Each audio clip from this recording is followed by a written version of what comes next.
అందరికీ హాయ్. అందరూ ఎలా ఉన్నారు? నేనైతే చాలా బాగున్నాను. మీరు ఎలా ఉన్నారో కమెంట్ అయితే చేయండి.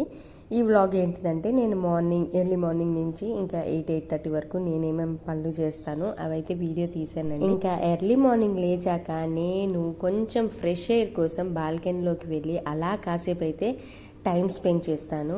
మార్నింగ్ టైంలో ఆ ఫ్రెష్ గాలి, పీస్ఫుల్ అట్మాస్ఫియర్ అంటే ఆబ్వియస్గా అందరికీ ఇష్టం. సో నేను కూడా అలా టైం స్పెండ్ చేస్తాను. ఈలోపు అయితే మా హస్బెండ్ ఆఫీస్కి రెడీ అయ్యి వెళ్ళిపోయారు.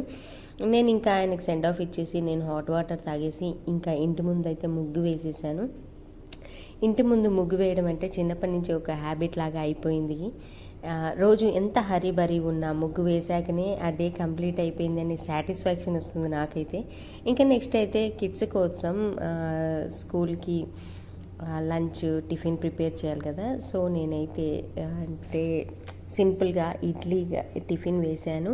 అండ్ నెక్స్ట్ ఏమో లంచ్కి పొటాటో ఫ్రై అయితే చేశాను. పొటాటో ఫ్రై అయితే సింపుల్గా చపాతీలో కానీ రైస్తో అయినా ఈజీగా తినేసేస్తారు పిల్లలు. సో నేను హాట్ వాటర్ తాగేసి ఇంకా పొటాటో ఫ్రై చేయడానికి అయితే రెడీగా ఉన్నాను. ఇంకా మా పిల్లలు అప్పటికీ లేవలేదు. వాళ్ళని 6:30, 7కి అలా అయితే లేపేస్తాను. ఇంకా వాళ్ళంతటి వాళ్ళు రెడీ అవుతారు కాబట్టి సో నాకు అంత బర్డన్గా లేదు. చిన్నప్పుడైతే చాలా బర్డన్గా ఫీల్ అయ్యాను, కానీ వాళ్ళు పెద్దగా అయ్యే కొద్దీ నాకు ఇంకా కొంచెం రెస్ట్ దొరికిందనే చెప్పాలి. అండ్ ఈరోజు లంచ్కి నేను సింపుల్గా పొటాటో ఫ్రై చేస్తున్నాను అని చెప్పాను కదా. పిల్లలకు కూడా చాలా ఇష్టం అండి పొటాటో ఫ్రై. అండ్ టిఫిన్కి ఏమో ఇడ్లీ ప్రిపేర్ చేశాను. మార్నింగ్ టైంలో ఎక్కువ ఆలోచించకుండా ఈజీగా అయిపోయే టిఫిన్ ఏంటిదంటే అది ఇడ్లీనేనండి. ఇలా చూస్తూ అయితే మార్నింగ్ టైం అయిపోతూనే ఉంటుంది. మనం మార్నింగ్ లేచినప్పటి నుంచి ఒక పని కంప్లీట్ చేసేలోపు ఇంకో పని రెడీగా ఉంటుంది. అసలు హౌస్ వైఫ్కి మార్నింగ్ రొటీన్ అంటే ఇదే కదా.